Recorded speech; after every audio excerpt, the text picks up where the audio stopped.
Comme le disait Léonard de Vinci, artiste et savant italien, dans la nature, tout a toujours une raison.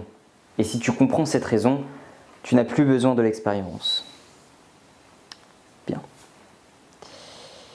Vous savez, lorsque j'étais enfant, je rêvais d'être riche, sur le point de vue matériel notamment. Que ce soit d'avoir une voiture de sport, une villa, d'effectuer des voyages luxueux. Mais ça, c'était avant que je me rende compte que la réelle richesse était tout autre chose, puisque la véritable richesse serait plus liée à notre mère, celle qui nous a donné la vie et sur laquelle nous nous développons. C'est grâce à laquelle nous avons pu vivre des millénaires et que nous allons malheureusement mener à sa destruction, notamment par le credo capitaliste. D'ailleurs, la catégorie Herpéto, vous savez, où je classifie mes travaux, est bien plus qu'une catégorie regroupant des études herpétologiques. Et ça, vous l'auriez compris. C'est aussi un ensemble, une sphère destinée au partage. Le fait de partager les merveilleuses existences de ce monde. La richesse est la diversité des espèces qui cohabitent la Terre. Il est vrai que dans les vidéos dites herpéto, j'enseigne en majorité des connaissances sur les reptiles. Mais c'est aussi parce qu'il y a encore beaucoup trop de mauvaises idées reçues à leur égard. Et je ne désire pas avoir non plus une batterie d'animaux d'ailleurs. Je compte m'arrêter à 5 voire 6 espèces pour mes recherches et je ne désire pas non plus faire un élevage. Déjà parce que je trouve ça indigne de notre part de les faire reproduire uniquement pour le but économique. Et puis, je ne saisis pas très bien l'intérêt de désigner la vision économique comme une fin à notre existence, alors qu'elle devrait plus être perçue comme un outil, et uniquement un outil pour vivre au sein de notre société. Vous savez, il est assez important de savoir dissocier le fait d'être et puis le fait d'avoir, parce que lorsque vous ne serez plus de ce monde, eh bien, les personnes tenteront de se souvenir de vous pour ce que vous étiez et non pour ce que vous aviez. Alors, il est pour moi d'aucune utilité d'avoir 50 espèces sous ma garde, puisqu'à ce jour, eh bien, nous avons ça. Ça, c'est le savoir.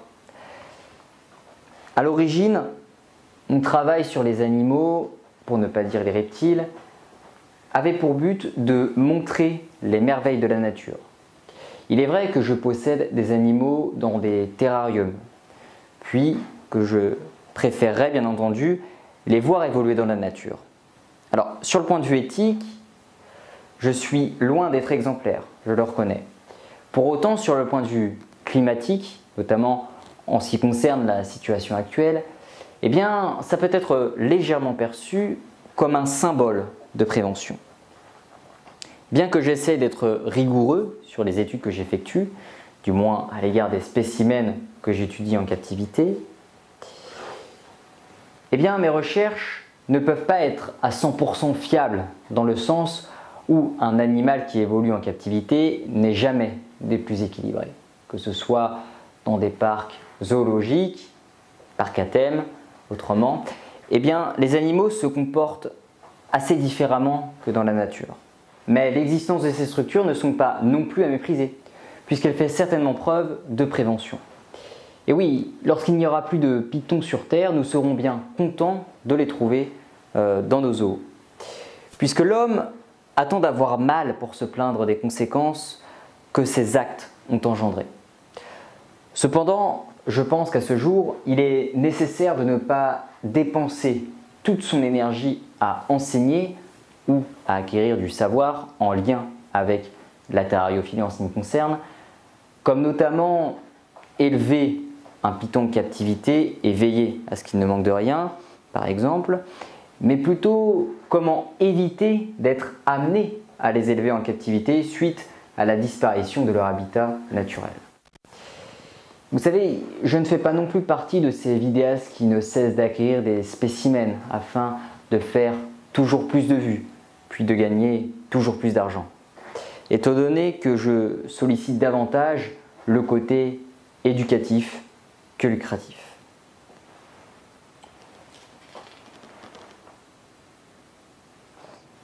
Avant de commencer le cours, sur ce qui concerne notre bilan écologique, je souhaiterais revenir sur une étude que j'avais publiée en 2017, me semble-t-il, en ce qui concerne les OGM.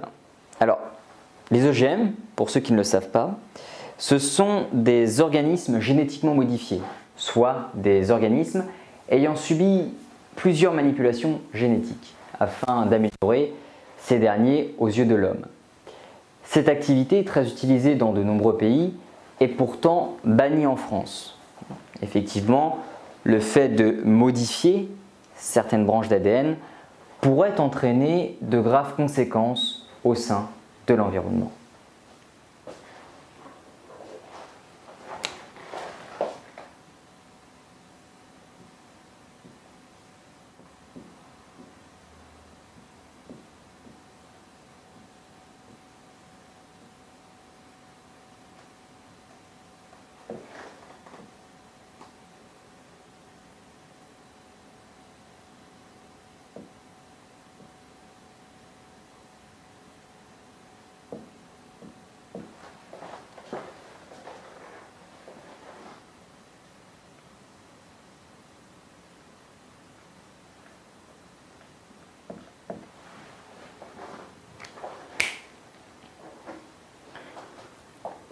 Mais avant tout, relevons les avantages.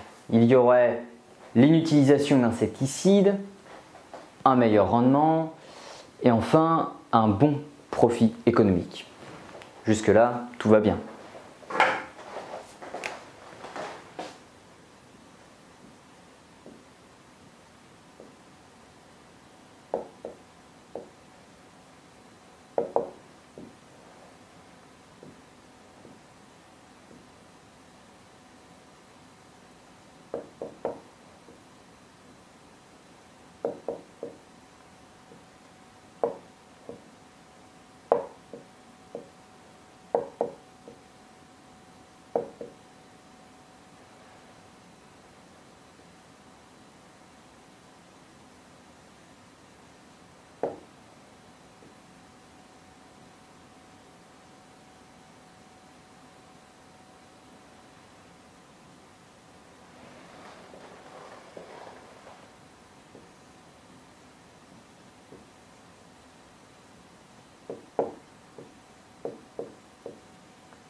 Et pour ce qui est des inconvénients maintenant, eh bien cela pourrait causer des maladies chez l'homme, des mutations organiques ou encore de graves conséquences sur l'échelle trophique. Ça change la donne.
Enfin, il faut savoir que la France interdit l'utilisation d'OGM, et ce sur le territoire d'après l'article 5 de la Charte de l'environnement et qui mentionne un principe de précaution environnementale.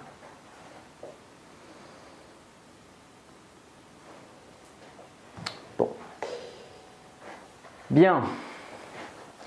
afin de pouvoir continuer sur le sujet de l'écologie maintenant, je souhaiterais m'appuyer sur des connaissances scientifiques, notamment issues du livre d'Aurélien Barraud, donc intitulé « Le plus grand défi de l'histoire de l'humanité ». Dans ce dernier, nous pouvons relever qu'en 40 ans, plus de 400 millions d'oiseaux ont disparu et à l'échelle de la Terre, environ la moitié des populations d'espèces sauvages. Les rapports du GIEC de la biodiversité estiment que les disparitions d'espèces ont été multipliées par 100 depuis le début du XXe siècle. Depuis 1990, le nombre d'insectes volants ont chuté de 80% en Allemagne. Alors, ça ne concerne pas uniquement l'Allemagne, c'est juste que les études ont été réalisées là-bas. Il ne reste que quelques milliers de guépards. Le nombre de lions a été divisé par 2 en 30 ans. Les orang-outans sont en danger critique, et ce, suite à la chute considérable de la vie sur Terre. Les scientifiques désigne ce phénomène comme étant un anéantissement biologique.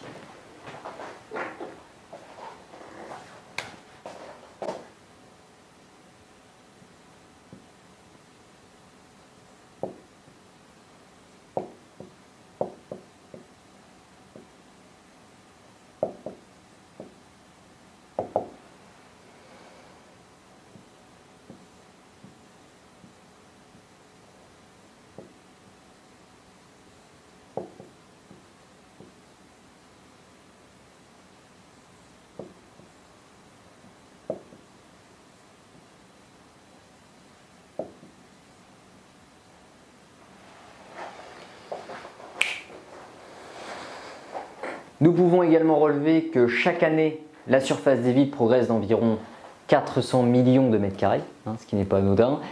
La déforestation à des fins agricoles est même plus inquiétante encore. À l'échelle mondiale, seul un quart des terres a échappé aux effets substantiels des activités humaines. Il n'en restera plus que 10% dans 30 ans, en grande partie dans les déserts, les montagnes et les régions polaires. La pollution, quant à elle, elle tue environ 3 fois plus d'humains que le sida. Elle cause environ 6 millions de morts par an et progresse notablement, en particulier dans les pays pauvres et les lieux en développement industriel rapide. Et je ne vous parle même pas de la barrière de corail qui est en voie avancée de disparition.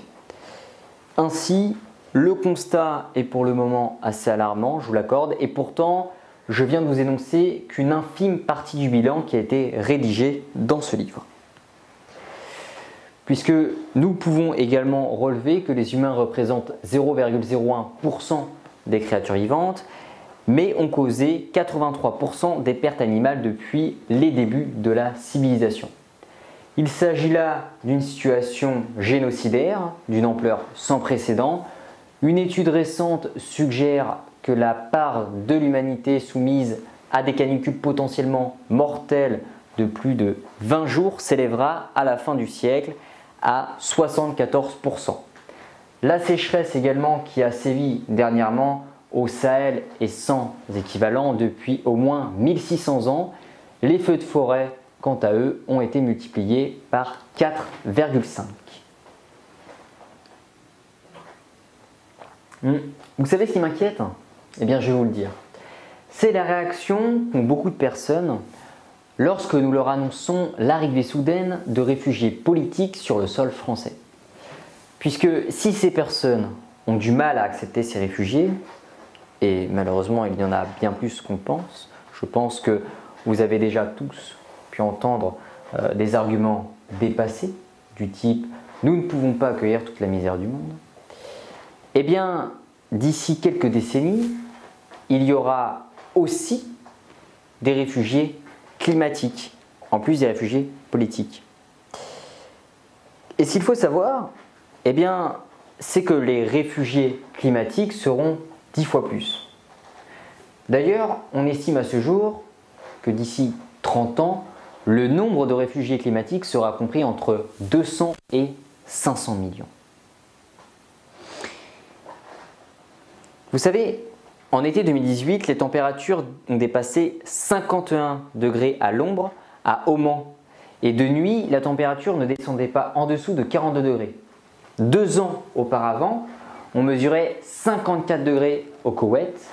Et il faut savoir qu'à de telles températures, le corps humain ne fonctionne plus. Il détourne le sang vers les capillaires de la peau, rationnant les autres organes vitaux. Le cerveau n'est plus correctement alimenté. Le cœur pompe le sang jusqu'à l'épuisement. Et en ce qui concerne les pays extrêmement peuplés, eh bien, le ressenti s'avère être pire. D'ailleurs, à cette allure, on estime que la Chine sera invivable d'ici l'an 2070.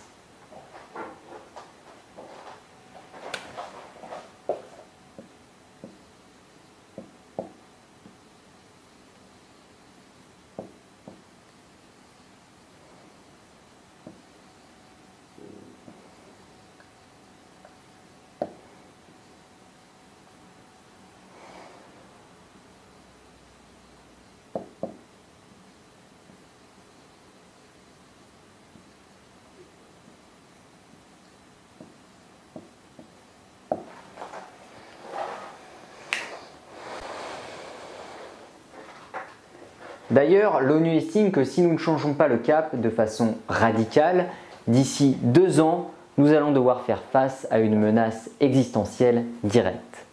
D'autant plus que la taille de l'océan de plastique dans le Pacifique atteint 3 fois celle de la France métropolitaine. Je pense que c'est assez important de le rappeler. La masse de ces 1,6 million de kilomètres carrés de déchets augmente d'ailleurs exponentiellement. On estime que le plastique des mers tue environ 1 million d'oiseaux et 100 000 mammifères marins chaque année.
Alors je me suis permis de rajouter une petite phrase concernant les requins, puisqu'il faut savoir que les requins existent depuis plus de 400 millions d'années, mais 80% d'entre eux ont aujourd'hui disparu et ils sont tous menacés. Conjointement, il y a chaque année 89 millions d'êtres humains supplémentaires et il faut bien les nourrir. Et ça, ce n'est pas anodin. Alors, nous observons bien que nous sommes là dans une situation critique où des plans de transition écologique sont à prévoir afin de ne pas subir une terrible catastrophe sanitaire et sociale. C'est pourquoi j'ai relevé quelques ébauches d'évolution issues de ce livre, notamment en ce qui concerne, dans un premier temps, le fait de diminuer sa consommation, puisqu'une croissance exponentielle de l'utilisation des ressources n'est pas tenable éternellement dans un monde fini. C'est un fait. Ainsi, consommer moins est une nécessité et constitue la clé d'un avenir possible pour éviter le crash du système planétaire.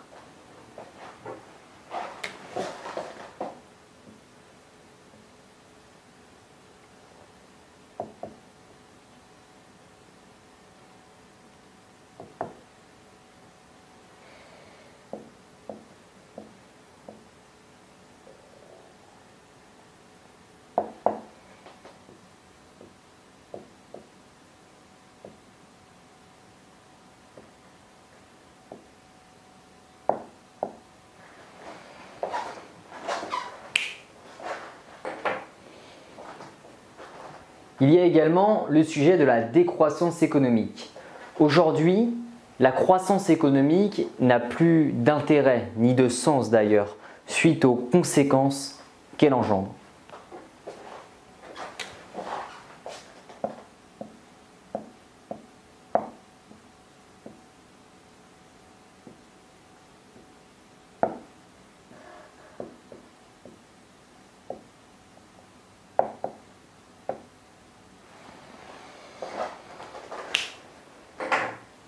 Il y a aussi le sujet de l'alimentation végétarienne, puisqu'il faut savoir que l'industrie de la viande est l'un des secteurs les plus polluants qui soit. 1 kg de bœuf demande 10 000 à 15 000 litres d'eau. Une seule calorie de viande demande de 4 à 11 calories végétales.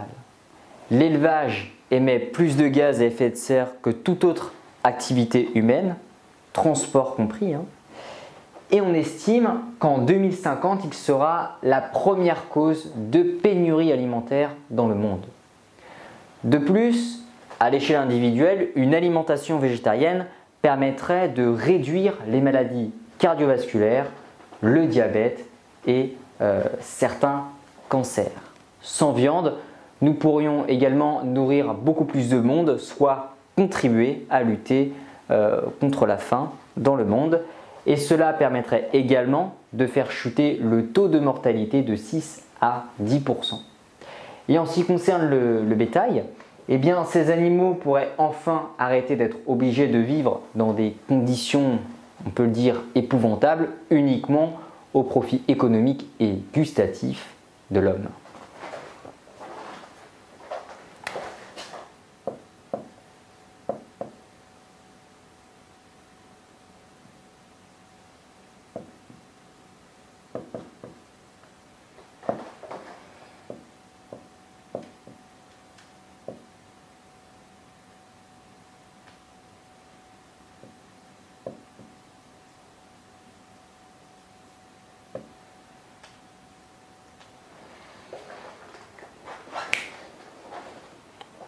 En ce qui concerne les transports en commun, eh bien, il serait préférable de favoriser l'utilisation de ces derniers, notamment le train. La politique fiscale doit cesser de défavoriser le train qui demeure le moyen le moins polluant sur une large gamme de distances d'ailleurs. En particulier, on estime qu'il serait important que l'exploitation du rail reste entre les mains d'une entreprise publique, et ce, non guidée par le profit, afin que les lignes non rentables demeurent ouvertes et soient entretenues, bien entendu.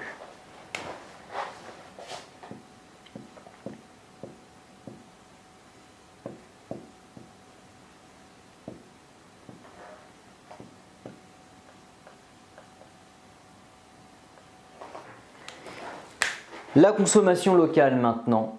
Inutile de consommer un aliment ou un objet venant de l'autre bout du monde si vous pouvez le trouver ou avoir une équivalence dans la boutique de votre village. Puisque si votre requête emprunte la voie maritime ou la voie des airs, vous serez indirectement responsable de la pollution que le trajet va engendrer à la planète.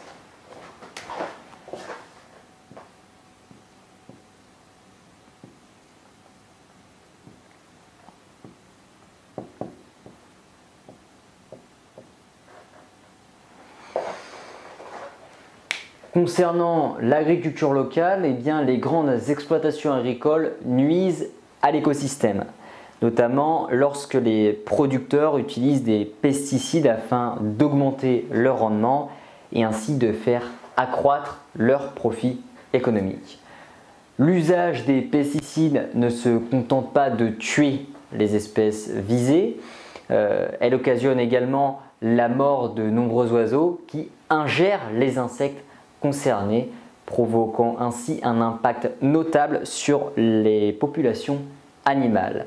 De plus, cela induit pour les humains des cancers et des malformations fœtales.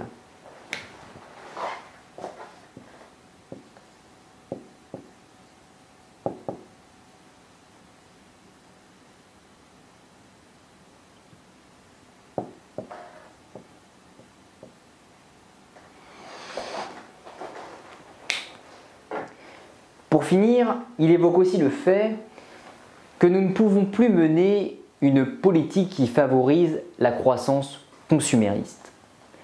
Cela revient à se dire que face à un corps drogué et dépendant, eh bien, nous allons augmenter les doses de substances hallucinogènes et mortifères. Cela peut un court instant masquer la pathologie, mais la mort n'en sera que plus rapide et douloureuse. Alors, les rêveurs qui pensent pouvoir défier les lois fondamentales de la nature doivent être perçus comme nos pires cauchemars. Les priorités politiques devraient être toutes tournées vers l'écologie et le social et non l'économie. Il y a également une inégalité des richesses et niveaux de vie à combattre, afin de tendre vers un avenir qui respecte nos valeurs, dont l'égalité. Puisque chaque jour, la famine tue 25 000 humains, tandis que nous jetons dans le même temps 3,5 millions de tonnes de nourriture. C'est assez contradictoire en ce qui concerne nos valeurs, n'est-ce pas? Bon. Il faut aussi savoir qu'aux yeux de l'homme de Néandertal, et j'ai massé cet exemple, son cousin mutant, l'Homo sapiens, constituait une aberration. L'avènement d'une version mutante de l'espèce humaine Homo sapiens a toujours entraîné l'extinction immédiate de la branche la moins évoluée. Mais aujourd'hui, le Néandertal, c'est vous et moi. Si nous jouons à sous-estimer la cause qui est en cours, cette fois, la guerre se disputera dans nos rues, nos villes, nos maisons. Et quand nous aurions compris la nécessité du programme, eh bien, il sera beaucoup trop tard.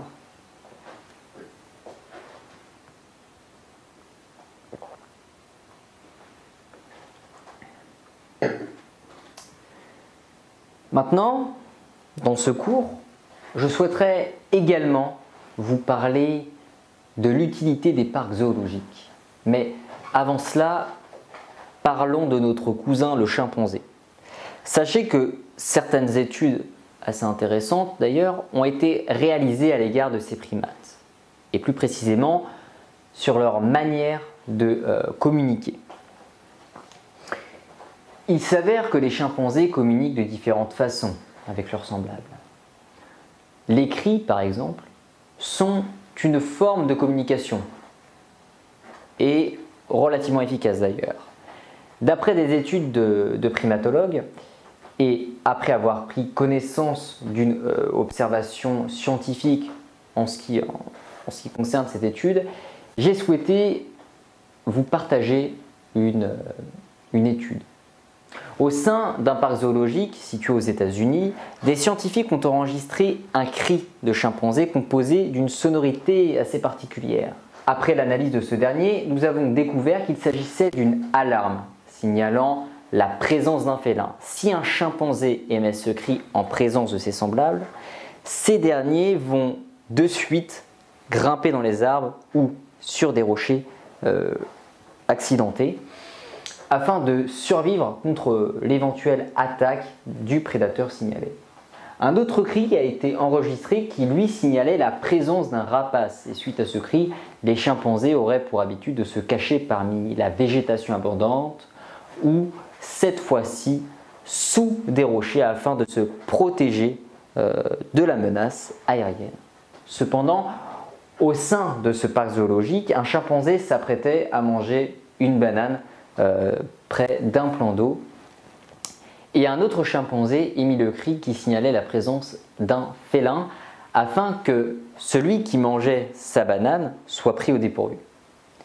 Or, aucun félin ne se trouvait dans l'enclos. Ainsi, le chimpanzé tenant le fruit le lâcha puis partit se réfugier dans un arbre. L'autre chimpanzé, celui qui a émis le cri, s'est par la suite dirigé vers la banane pour bien évidemment la déguster. Nous pouvons ainsi constater que le chimpanzé qui a émis ce cri l'a fait de manière volontaire, et ce, au service de son propre profit. Grâce aux études scientifiques effectuées, nous pouvons désormais confirmer le fait que nous avons des liens avec les autres primates au sujet de nos capacités cérébrales, et nous avons ce lien la capacité à mentir pour notre propre profit. Ceci nous prouve que l'homme n'est pas le seul être doté d'intelligence sur Terre. Il y a beaucoup d'autres espèces qui ont les mêmes sensations, émotions, compassion, sentiments et notions de respect, ou d'irrespect pour le coup. Malheureusement, suite aux déforestations, nombreux sont les singes qui périssent sous le progrès économique de l'homme. Et entre l'économie et l'écologie, l'économie l'emporte généralement, du moins à l'heure actuelle. Puisque selon l'homme, l'économie est le progrès et il est souvent rare de pouvoir arrêter le progrès qui est en marche. Enfin, d'après les primatologues, d'ici 20 à 30 ans, il n'y aura plus de singes dans les forêts vierges. Alors je vous pose une question. Où pourrions-nous les retrouver d'après vous? Certainement au sein des divers parcs zoologiques qui veilleront à la sauvegarde de leur espèce et qui pourtant jadis étaient perçus comme des structures néfastes et honteuses. Pourtant à ce jour, il serait préférable de redéfinir leur statut. Vous savez, au sein de mon quotidien, puis au-delà des recherches scientifiques dont mes animaux peuvent faire usage, c'est avec grande admiration que je les observe en captivité. Prendre le temps d'admirer ces merveilles de la nature où sentiment d'humilité m'effleure. Cependant, le fait d'observer de telles espèces en captivité, puis d'associer mes recherches avec celles dédiées à l'humanité, à l'homme, me permet de comprendre que la vie en société n'est pas si différente. Nous avons beaucoup de mépris envers les animaux, la plupart étant enfermés dans des cages et dont leur but se résume uniquement à servir l'être humain. Et ce, à travers différents domaines tels que la science, la nourriture, l'agriculture ou encore le divertissement, que parfois nous en oublions leur existence, les ayant malheureusement classés au rang des objets. Au-delà de cette maltraitance, où je laisserai bien plus compétent que moi pour défendre cette cause, je souhaiterais tout de même comparer le mode de vie d'espèces en captivité à celui de l'être humain en société. Vous savez, tout me laisse penser que l'humanité vit non pas dans une cage matérielle, mais plutôt immatérielle, que l'on nomme la société. Où le passage des barreaux s'avère être une paire d'économie qui est aujourd'hui notre gagne-pain. Dépourvu de tout aspect naturel comme la chasse qu'il avait autrefois acquis. Actuellement défini comme le lion placé sur son piédestal, comme le maître divin, mais incapable de vivre seul, sans ses lionnes, pour lui apporter nourriture et descendance. Nous sommes ainsi pareils, ne pouvant vivre sans les chasseurs-cueilleurs qui nous apportent denrées alimentaires, mais cette fois-ci au sein des grandes surfaces dédiées au commerce, dans une vie de surconsommation. Ainsi, nous travaillons pour acquérir cette alimentation et nous appliquer à la société. Par mesure de survie, pour certains, pour subvenir à nos besoins, du moins nos besoins indispensables pour d'autres. Il n'en est rien de si différent, si ce n'est que pour la société française, les barrières ont été sautées il y a bien longtemps. Bien que dans certains pays, les parois grillagées subsistent toujours et que l'on nomme des frontières, bien entendu. Alors ce qui est de l'Europe, où nous pouvons circuler comme nous le souhaitons, ainsi que la liberté de penser, qui est selon moi l'aspect le plus primordial qui soit, afin d'œuvrer en tant qu'artiste, eh bien, comme au sein d'un parc zoologique, nous ne jouissons pas assez de nos mouvements et sommes confrontés à des obligations que nous nous sommes préalablement fixées.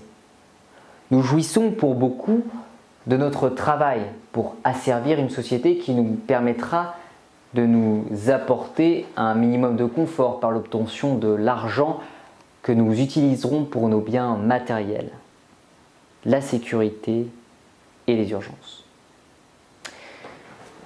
Bien que j'ai pu comparer l'homme avec le lion, vous vous en doutez bien que ça n'a rien à voir avec sa férocité qui ferait fuir plus d'une espèce.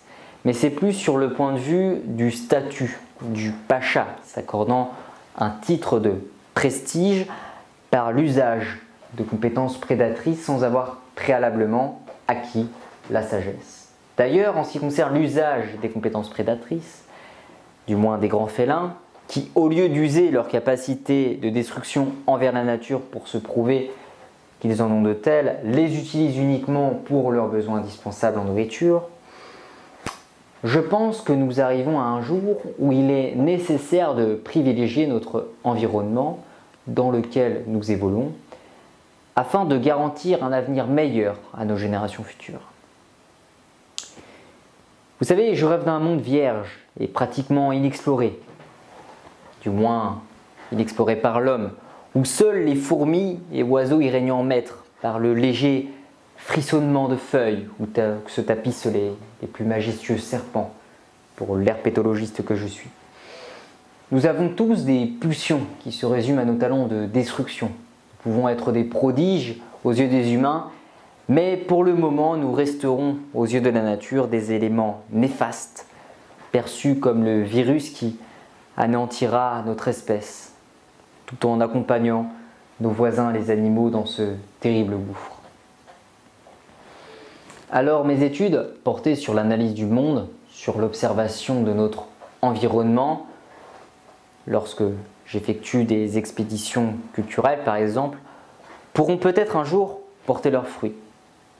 Et je n'éprouve guère l'envie que chacun suive ma voie. Bien au contraire, je souhaite à ce que chacun trouve sa propre destinée. Ceci permettra néanmoins de déconstruire certaines évidences afin de veiller à l'élaboration d'un monde qui soit radicalement autre. Synonyme de nouveauté érigée par des pensées novatrices, il me semble donc légitime de remettre en cause certaines idéologies tout en prenant en compte les avantages ainsi que les inconvénients d'une existence faisant débat. Ainsi, nous en arrivons au prochain sujet, où nombreux sont ceux qui débattent, et bien que je puisse avoir certaines divergences d'opinion avec certains à l'égard de ce sujet, je vais tout de même faire appel à ma raison pour évoquer mon point de vue en ce qui concerne l'existence des parcs zoologiques. Beaucoup de personnes tentent de remettre en cause l'existence des parcs zoologiques, sous prétexte que le fait d'élever des animaux en captivité, puis de les enfermer dans des cages, serait uniquement lié au business. Il y a même quelqu'un qui m'a dit un jour que la réelle raison était liée au fait que c'était pour alimenter l'ego de l'homme. Perçu ainsi, et sans prendre en compte certaines de mes analyses, je ne pourrais que confirmer leurs idées. Cependant, je pense qu'à l'origine, le concept des parcs zoologiques était certes fortement lié au profit économique, notamment durant les périodes estivales et touristiques. En revanche, je pense aussi que les mentalités ont évolué et que le but des parcs zoologiques n'est plus uniquement lié au profit économique, puisqu'il veille également à la sauvegarde de certaines espèces. D'autant plus que l'argent gagné par les visiteurs est en majeure partie utilisé pour acheter des denrées alimentaires pour les animaux, puis pour la maintenance ainsi que l'entretien des espaces dédiés au développement de ces animaux. Alors, je peux comprendre la tristesse et la haine ressenties par certains en ce qui concerne le fait d'enfermer les animaux dans des espaces clos plutôt que de les laisser se développer et vieillir à leur guise dans leur milieu naturel respectif. Pourtant, bon nombre d'espèces bovines vivent durant plusieurs années sur des passerelles non adaptées pour certaines, et des veaux vivent dans 2 mètres carrés avec une longévité ne dépassant pas l'âge adulte. Le but étant de les assassiner au bon moment afin de subvenir aux besoins alimentaires des êtres de notre espèce. Mais oui, il s'agit là d'un autre sujet. Quoi qu'il en soit, l'homme a fait et continue de faire des ravages au sein de la nature, qu'il en devient même néfaste pour lui-même.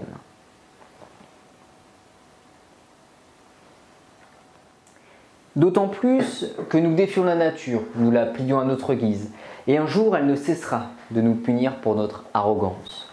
Nous polluons la terre, l'industrialisation ne cesse d'accroître de jour en jour, toujours à la recherche du profit, et nous continuons par la même occasion d'empiéter sur la nature, notamment par la déforestation afin de cultiver une huile particulière.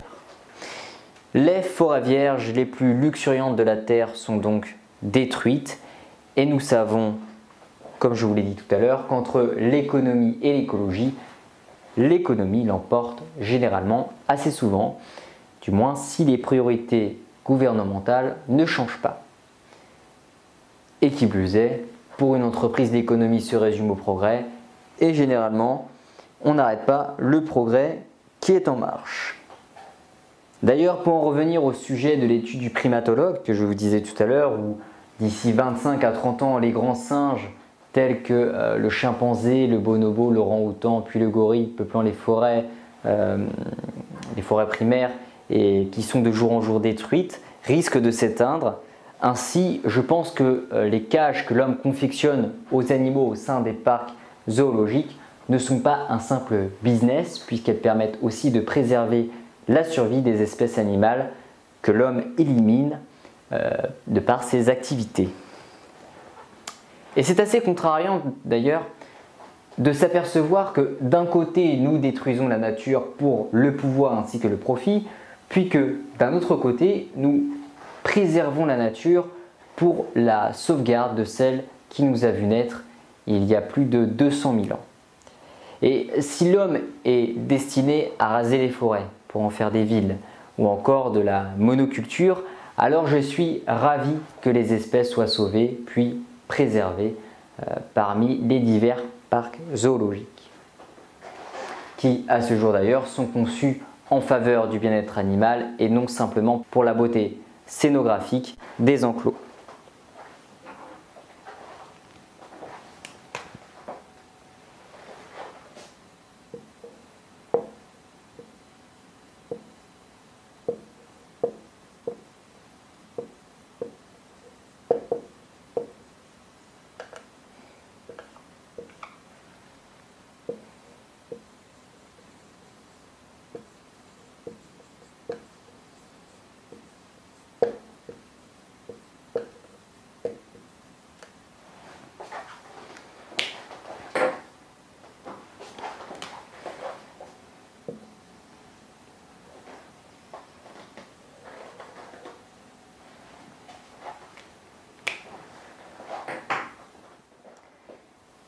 Vous savez, je pense qu'après chaque évolution, une révolution survient.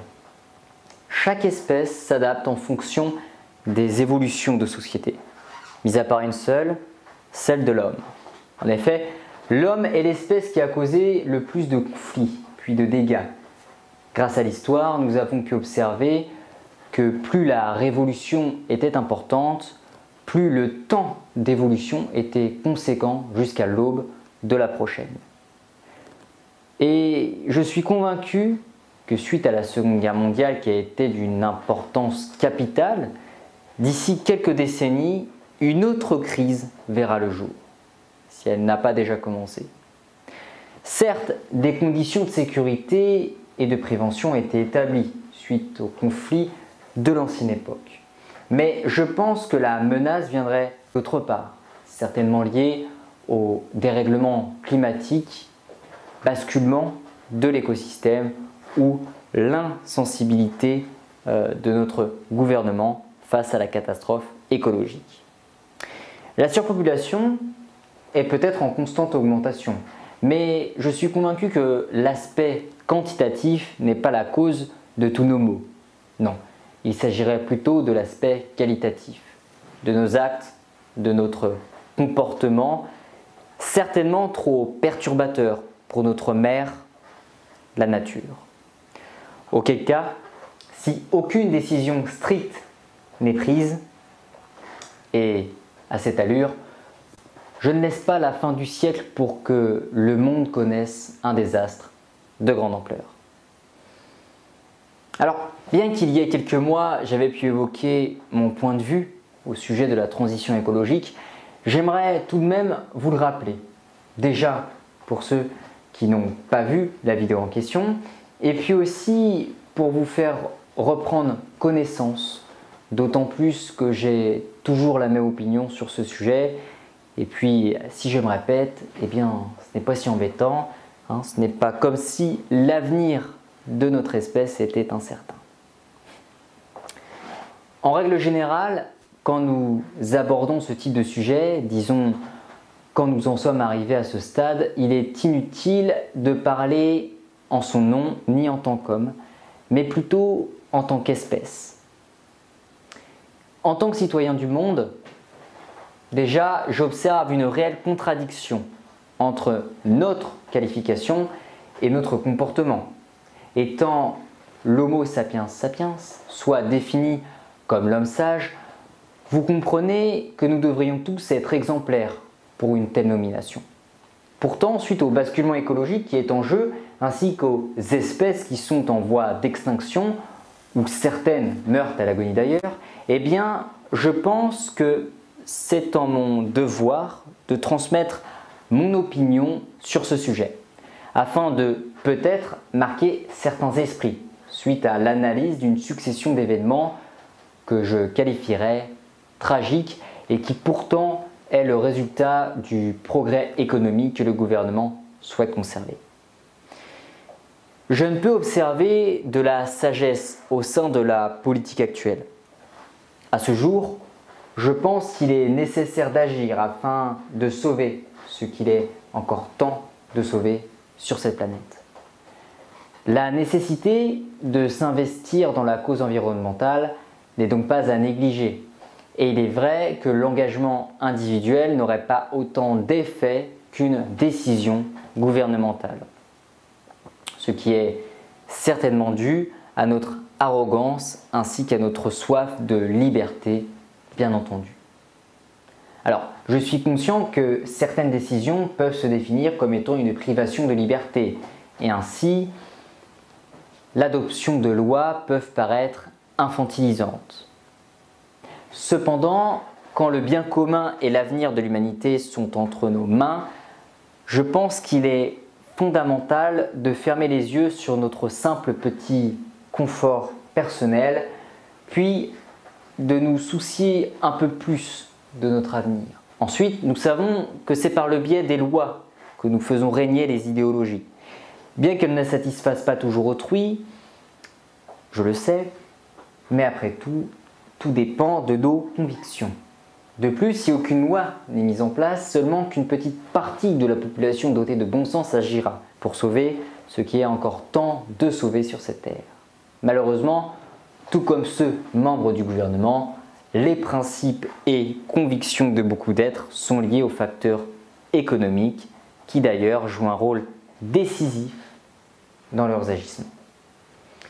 Il est vrai que les habitants doivent se battre, du moins en vain, pour leurs droits, mais en ayant observé les dernières épopées de notre société, je me suis demandé quels auraient été leurs investissements dans des causes autres que celles liées à leur pouvoir d'achat.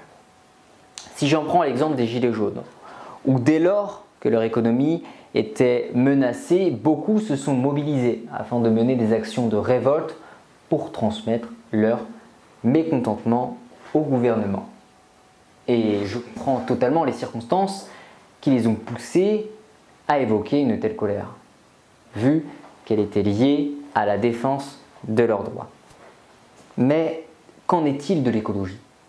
Pensez-vous sincèrement que sur le plan individuel, des efforts auraient été fournis en conséquence? permettez-moi d'en douter. C'est pourquoi l'avenir de l'écologie est entre les mains du gouvernement.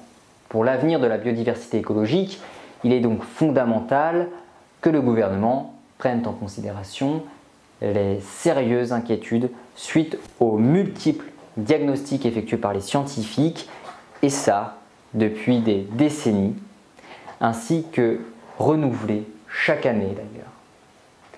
Mais bon, je sais très bien que pour nos hommes politiques actuels, faire une croix sur la croissance économique du pays, tout simplement pour favoriser l'avenir d'un environnement fiable dans lequel nous pourrions tous vivre, s'avère être un choix assez difficile. Cependant, c'est un comportement relativement puéril que j'observe face à ce manque d'humilité envers la nature, qui est certainement le résultat d'une personnalité, disons, trop arriérée et dotée d'une cupidité sans équivoque, qui pourtant ne devrait pas faire partie des critères requis pour des hommes dits de sagesse, et je pense que certaines personnes seront d'accord avec mes propos. Alors, j'ai qu'une seule chose à leur demander. Il leur faudra encore combien de temps? Combien d'espèces menacées d'extinction, souffrant à l'agonie d'ailleurs, vont-ils laisser mourir? Quand s'arrête le massacre? Quand est-ce qu'ils vont arrêter d'avoir pour priorité le progrès économique qui ne cesse d'ailleurs de détruire les poumons du monde uniquement pour leur propre profit, afin de passer à la transition écologique, voire la révolution écologique.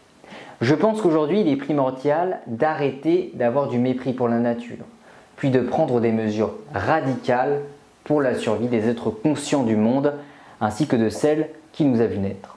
Nous ne nous rappellerons jamais assez que l'homme est un virus pour notre mère, la nature.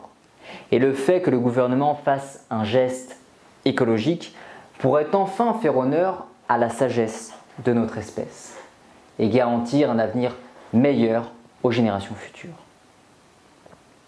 Un tel geste pourrait également confirmer leur place au gouvernement, qui devrait se résumer par la priorité de notre espèce.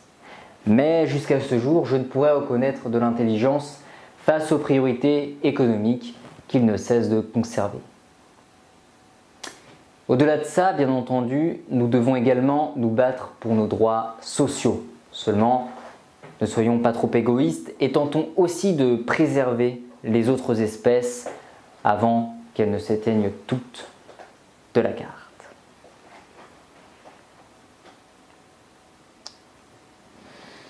Pour conclure, je dirais que la société de surconsommation possède bien des avantages, et pourtant, il ne s'agit pas de ceux qui devraient s'accorder aux valeurs écologiques et sociales. Ainsi, le visage de notre société s'accorderait plus au désir d'avoir plutôt qu'à celui d'être. C'est pourquoi l'avenir de l'humanité me paraît alors peu prometteur à ce jour. Il est vrai que nombreux sont les éléments néfastes qui composent notre monde et qui n'auront pas en s'arrangeant. Que dire des conflits géopolitiques, de la précarité des conditions de vie dans lesquelles de nombreuses personnes souffrent, des inégalités de richesse ainsi qu'une situation écologique tragique. Les hommes de pouvoir étant trop occupés à soigner leur ego en misant tout sur l'économie afin de fructifier leur cupidité est aussi inquiétante. Un tel manque d'humilité peut être qualifié comme étant moralement abject face à l'avenir écologique funeste qui nous attend. Notre avenir me paraît donc incertain, comme je vous le rappelle, suite aux priorités politiques visant à renforcer une croissance économique de notre nation, permettant ainsi de faire preuve de suprématie à l'égard des autres nations, ou encore suite à la compétitivité internationale. Et la négligence du berceau qui nous a donné la vie est encore plus inquiétante. À ce jour, le sérieux devrait être plus au rendez-vous d'ailleurs. Ce n'est pas qu'une simple volonté, mais une nécessité de nous acheminer vers un avenir plus prometteur qui soit, autant pour nous que pour notre rapport à l'altérité. Il est vrai que cela puisse nous paraître difficile quand nous observons le sort qui nous attend. Pourtant, il serait essentiel d'avoir de l'audace pour réaliser un tel effort permettant ainsi de garantir un avenir fiable à nos descendants.